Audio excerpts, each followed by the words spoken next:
ఇప్పుడే జీ5 app download చేయండి. చూడండి మీ ఫేవరెట్ టీవీ షోస్ ఎప్పుడైనా ఎక్కడైనా. ఈరోజు మనం సగ్గుబియ్యం ఉప్మా తయారు చేసే విధానం చూడబోతున్నాం. కావలసిన పదార్థాలు ముందుగా తెలుసుకుందాం.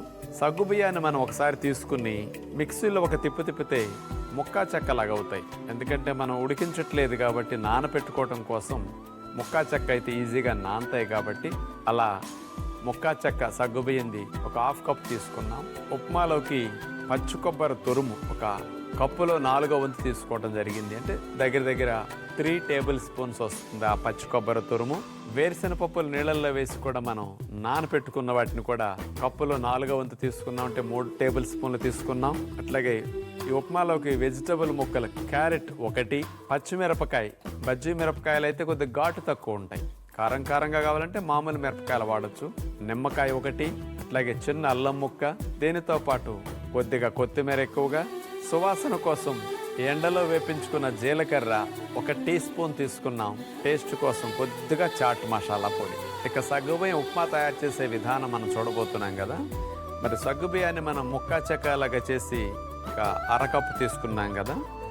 దీన్ని నీళ్లు పోసి ఒక 5-6 గంటలు నానపెట్టాలి.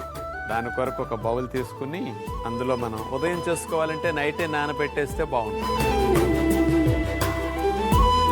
ఇందులో బాగా ములిగేంత వరకు నీరు అట్లా పోసేసి మనం బాగా నానపెట్టేయాలి.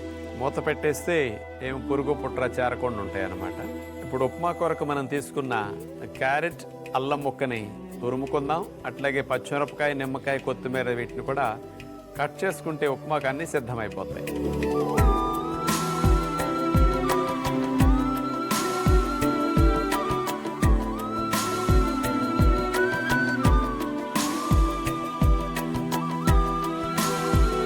మనం 5-6 గంటలు సగ్గుబియ్యాన్ని నీళ్ళల్లో పోసి నానపెట్టాం కదా.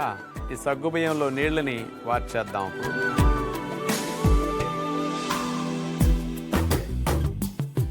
నీళ్ళని పిండేసిన సగ్గుబియ్యాన్ని మనం ఒక బౌల్లో తీసుకుని ఇంకా ఉప్మాకన్నీ మనం వండకుండా అంటే పొయ్యి లేకుండా చేసే ఉప్మా కదా, అన్నీ సిద్ధం చేసుకున్న వాటిని కలిపేసుకుంటే ఇన్స్టెంట్ సగ్గుబియ్యం ఉప్మా చాలా సింపుల్గా అయిపోతుంది.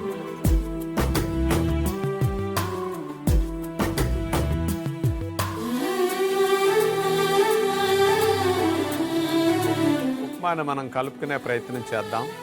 ముందుగా జీలకర్ర ముక్కా చెక్క చేసాం కదా, దాన్ని వేసేస్తున్నాం. కొద్దిగా చాట్ మసాలా పొడి. కారం తక్కువ ఉండాలంటే బజ్జీ మిరపకాయలు, కారం ఎక్కువ ఉండాలంటే మామూలు నాటు మిరపకాయలు వాడుకుంటే బాగుంటుంది. అట్లాగే అల్లము తురుము. ఇక వీటన్నిటిలో మనం నిమ్మకాయని మనం పిండేసేయాలి. నిమ్మరసం వల్లే ఉప్పు లేని చప్పదనం తెలీదు, ఉప్మా కూడా చాలా బాగుంటుంది. సగ్గుబియ్యంలో చప్పదనం కూడా తెలియకుండా, పచ్చిమిరపకాయ ఘాటు లేకుండా.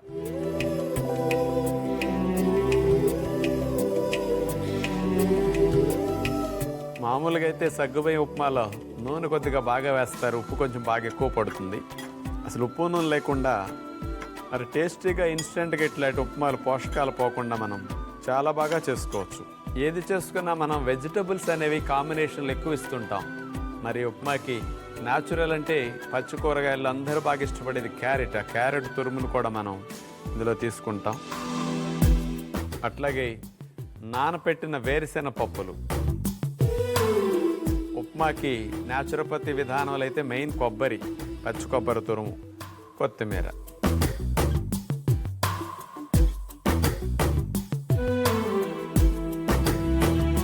మామూలుగా ఉదయం మన ఇండియన్స్ అంతా కూడా హెవీ బ్రేక్ఫాస్ట్ తిని వెళ్తారు. ఆఫీసుల్లో 50% డల్గా ఉంటారు, మత్తు బద్ధకంగా అనిపిస్తుంది. మరి ఇలాంటి ఉప్మా కనుక చేస్తే మరి పొయ్యి మీద పెట్టలేదు కదా, యాక్టివ్గా ఫ్రెష్గా ఉంటాం. తక్కువ సమయంలో మనకు అయిపోతుంది అనమాట. చూశారు కదా ఎంత చక్కగానో ఇన్స్టెంట్ సగ్గుబియ్యం ఉప్మా పోషకాలు పోని విధంగా, న్యాచురల్గా రుచినిచ్చే విధంగా ఎలా చేసుకోగలిగామో. మీ అందరికీ ఆరోగ్యం కావాలి, కానీ ఇలాంటి వంటలు కావాలని మేము చూపిస్తున్నాం. మానకుండా చేసుకోండి. జీ5 యాప్ డౌన్లోడ్ చేసి అన్ని ఎపిసోడ్స్ పూర్తి ఉచితంగా చూడండి.